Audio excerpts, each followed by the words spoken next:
안녕하세요. 이상튜브입니다. 레즈니코프 우크라이나 국방부 장관은 대지 공격 모드에서 사용되는 S-300은 200km에서 220km 앞에 목표에 도달한다고 밝혀 러시아령인 브량스크주에서 발사하면 이론상 S-300의 미사일이 우크라이나의 키이우에 닿는다는 것을 의미합니다. 러시아군은 지난해 말부터 우크라이나에 대한 미사일 공격을 재개했습니다. 러시아군은 지난 12월 29일에 순항미사일 69발과 S-300, 그리고 이란제 무인 전투기인 샤흐드 11기 이상을 모두 합하여 총 100발 이상을 사용한 대규모 미사일 공격을 실시했습니다. 올해 1월 1일과 2일에도 순항미사일을 최소 20발 이상 사용했고 S-300과 샤흐드를 이용한 공격이 계속되고 있어 우크라이나의 에너지 인프라와 민간인들에게 무시할 수 없는 피해가 발생하고 있습니다. 이에 대해 우크라이나 국방부 대변인은 러시아군은 서방 세계의 경제 제재에 영향을 받고 있습니다. 적들은 제재로 무기를 제조하지 못하자 전술을 바꾸어 이란제 무인기와 다양한 순항미사일 및 S-300 요격탄을 사용하기 시작했습니다. 하지만 이스칸다르는 이미 사용할 수 없을 정도로 재고가 부족하고 KH-101과 KH-55 도수가 감소하고 있다고 언급했고 우크라이나 정보국의 부다노프 준장도 러시아는 정밀유도 무기 공격을 2-3회 실시할 만큼의 재고를 갖고 있다고 밝혔습니다. 하지만 러시아는 서방 세계의 제재를 피하기 위한 물류 루트가 세계 곳곳에서 수없이 발견되고 있어 정밀유도 무기가 소진될 것이라는 얘기를 믿는 서방 언론은 드뭅니다.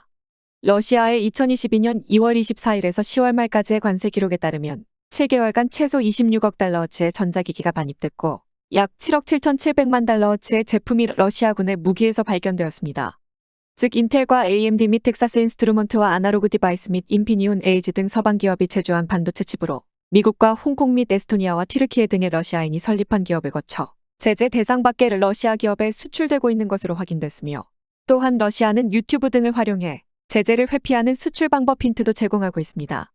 우크라이나의 레즈니코프 국방장관도 지난해 11월에 아스칸다르 48발과 칼리브르 120발, KH-101을 20발을 2월 24일 이후 생산하고 있다고 밝힌 바 있으며 2022년에 미군이 도입한 토마호크 물량이 154발이었던 점을 감안하면 9개월간 러시아가 칼리브르와 KH-101을 240발이나 생산했다는 수치는 제재의 영향을 받고 있다고 보기 어렵습니다.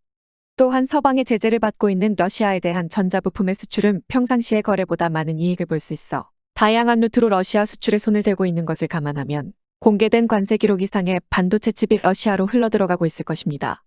더욱 흥미로운 것은 우크라이나의 레즈니코프 국방장관이 지난해 말에 대지 공격 모드에 사용되는 S-300은 200km에서 220km 앞에 목표에 도달하기 위해 하르키우와 무콜라이오 및 헬슨과 자폴리자를 공포에 빠뜨리고 있다고 언급한 점입니다.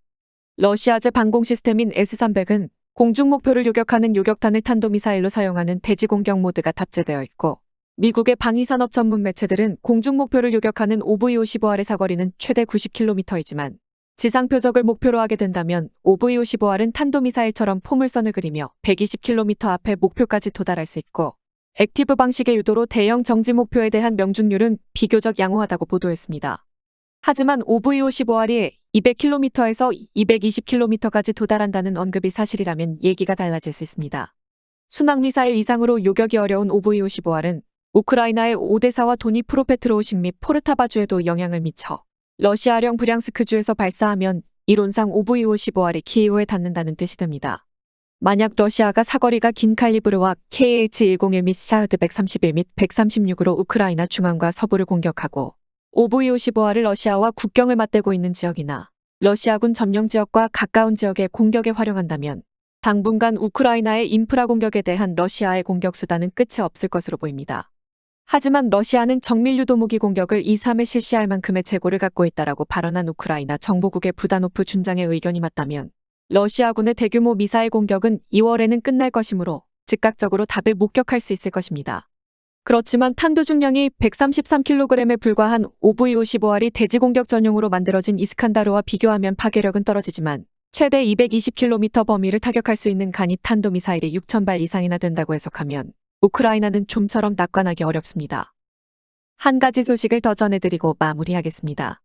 미국이 팔라우에 초수평선 레이더를 설치하여 중국의 제-20 전투기와 미사일을 탐지할 것이라는 소식입니다.